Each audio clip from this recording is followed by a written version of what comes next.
শুধুমাত্র একটি ঘরোয়া সার দিয়েছিলাম এই লঙ্কা গাছগুলোতে। আর দেখুন লঙ্কা গাছগুলো এত তাড়াতাড়ি বড় হয়ে গেছে, আর শুধুমাত্র বড় হয়নি, গাছগুলোতে ফুলও চলে এসেছে। আজ হঠাৎ করে দেখি যে সবগুলো গাছে ফুল চলে এসেছে।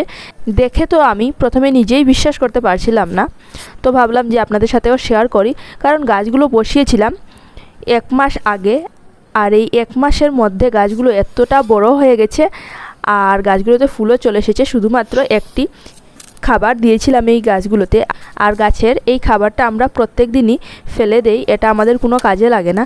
তো এই জিনিসটা ফেলে না দিয়ে যদি আমরা গাছের গোড়ায় দেই, তাহলে খুব তাড়াতাড়ি গাছ বড়ও হবে আর গাছে অনেক ফলনও হবে। তো এই সারটা বা গাছের এই খাবারটা কি তা আপনাদের সাথে শেয়ার করব। আমি আগে আরও ভিডিওতে আপনাদের সাথে শেয়ার করেছিলাম যে গাছের এই খাবারটার কথা, তো আজ আমি আবারও আপনাদের সাথে শেয়ার করব গাছে কি দিলে খুব তাড়াতাড়ি গাছ বড় হবে আর গাছে অনেক ফলনও হবে। তো আমি প্রথমে নিজের গাছে দিয়ে দেখেছি, তারপর আপনাদের সাথে শেয়ার করেছি। কারণ আমি আগে নিজেও জানতাম না যে এটা দিলে গাছে এত ফলন হয়। আমি এর আগে আরও গাছ লাগিয়েছি, লঙ্কা গাছ লাগিয়েছি, আমাদের বাগানেই লাগিয়েছি। আর এই ছাদ বাগান করার পর এই প্রথম আমি এই লঙ্কা গাছগুলো লাগিয়েছি।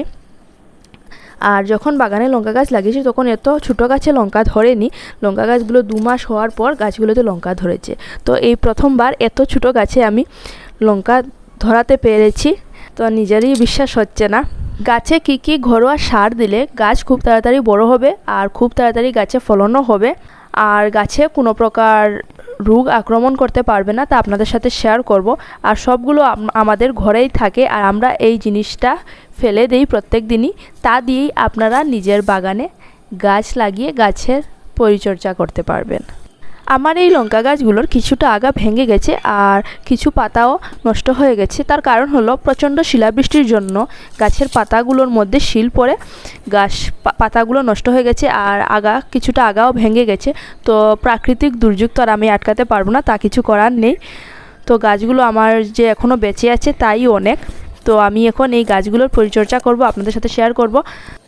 গাছে যে কোনো কিছু খাবার দেওয়ার আগে গাছের গুঁড়াটা খুঁড়ে নিতে হবে।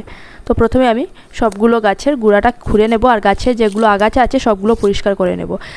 আর লঙ্কা গাছের নিচের দিকে যেগুলো পাতা আছে, যেগুলো পাতা হলুদ হয়ে যাচ্ছে, সবগুলো পাতা ফেলে দেব। এই দেখুন আমি অনেকগুলো পাতা, গুঁড়ার পাতা ফেলে দিয়েছি, কারণ লঙ্কা গাছের গুঁড়াটা পরিষ্কার রাখতে হবে, তাই গাছের গুঁড়ায় যেগুলো পাতা থাকবে সেগুলো ফেলে দিতে হবে। তো আমি সবগুলো গাছের গুঁড়ার পাতাগুলো ফেলে দিয়েছি এভাবে। এই দেখুন গাছের গুঁড়ায় অনেকগুলো পাতা আছে, তো কিছুটা ফেলে দিয়েছি। আর আগাছা পরিষ্কার না করলে গাছে যে খাবার দেব সবগুলো খাবার এই আগাছাগুলো খেয়ে নেবে, গাছের খাবারটা কম পড়ে যাবে। তাই গাছের আগাছাগুলো পরিষ্কার করতে হবে আর গাছের গোড়াটা খুঁড়ে নিতে হবে, কারণ গাছের গোড়াটা খুঁড়ে দিলে খুব তাড়াতাড়ি খাবারটা গাছ নিতে পারবে।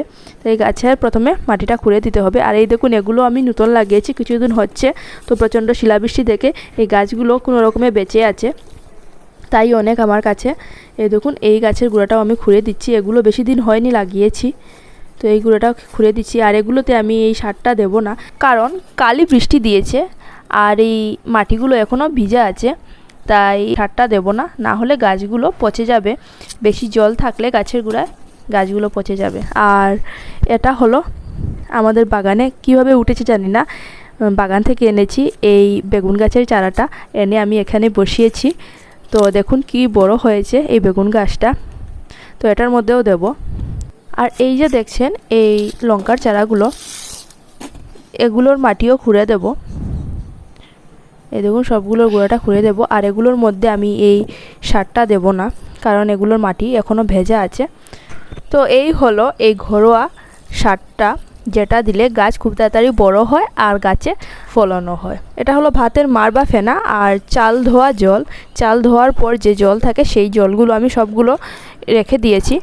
চাল ধোয়া জল আর ভাতের মাড় সবগুলো একসাথে মিশিয়ে আর অল্প পাতলা করে জল মিশিয়ে আর সবগুলো গাছের গোড়ায় দিয়ে দিচ্ছি। এই দেখুন সবগুলো গাছের গোড়ায় দিয়ে দিচ্ছি। আর সর্ষের খোল ভেজানো জল দিলেও গাছ খুব তাড়াতাড়ি বড় হয়, কিন্তু এই ভাতের মাড় বা চাল ধোয়া জল দিলে গাছে খুব তাড়াতাড়ি ফুল চলে আসে, গাছের ফলন বেশি হয়। আর গাছে পোকা না হওয়ার জন্য ছাই দিতে হয়। গাছের পাতায় ছাই দিয়ে দিলে গাছের পাতাগুলো আর পোকা খেয়ে যাবে না। তো আমি গাছগুলো আরও ছোটো থাকতে গাছের পাতায় দিয়েছিলাম ছাই, তাই গাছগুলোতে এখনও পোকা আসেনি, না হলে সবগুলো পাতা পোকা খেয়ে যেত। তো বৃষ্টি দেওয়ায় সবগুলো ছাই চলে গেছে। তো আমি আরেক দিন আবারও দিয়ে দেব, না হলে পোকা এসে গেলে সবগুলো পাতা খেয়ে যাবে। আর গাছের মাটিতেও অল্প করে দিয়ে দিলে পোকা থাকবে না, সবগুলো পোকা চলে যাবে। আর এই জিনিসগুলো আমরা সবসময়ই ফেলে দিই, আমাদের কোনো কাজে লাগে না। আর এই ফেলে দেওয়া জিনিস দিয়েই দেখুন গাছের অনেক উপকার হয়। আর নিজের বাড়িতে বাগান করলে রাসায়নিক সারটা না দেওয়াটাই ভালো, কারণ আমরা তো বাজার থেকে রাসায়নিক সারের সবজি এনে খাই। তো ঘরের মধ্যে এটা না দেওয়াটাই ভালো, না হলে তো বাজার থেকে এনে খাওয়া যেত। তো দেখুন আমি সবগুলো গাছে দিয়ে দিয়েছি। তো গাছে লঙ্কা ধরার পর আমি আরেকটি ভিডিওতে আপনাদের দেখাবো কেমন ফলন হলো। আর আজকের মতো আমার ভিডিওটা এখানেই থাক, আগামীকাল নিয়ে আসবো নতুন একটি ভিডিও। আজকের আমার এই ভিডিওটা যদি আপনাদের ভালো লাগে তাহলে আমার পাশে থাকবেন আর আমার চ্যানেলটি সাবস্ক্রাইব করবেন। Happy gardening.